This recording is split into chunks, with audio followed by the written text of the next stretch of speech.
யாருக்குமே தெரியாமல் ஸ்டாப் பண்ணி நிற்கும்போது அப்படியே ஸ்கூலுக்கு போன மாதிரி வேனில் ஏறி உட்காந்துக்கிறா. அப்பாடா என் பாய் ஃப்ரெண்டை பார்த்துட்டு தப்பிச்சு ஓடி வரக்குள்ளே எவ்வளோ பயமாக இருக்குது அப்படின்னு சொல்லிட்டு ஏசி கிட்ட சொல்லிக்கிட்டு இருக்கா.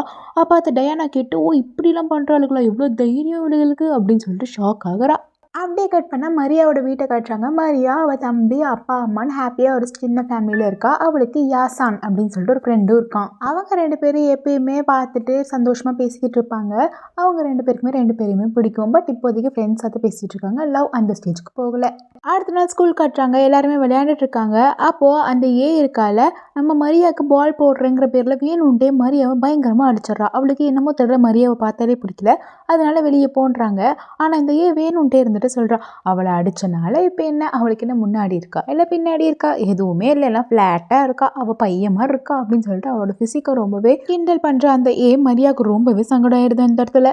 அதுக்கப்புறம் சேஞ்சிங் ரூமுக்கு வந்திருக்கா நம்ம மரியா. அவளுக்கு ரொம்பவே கஷ்டமாக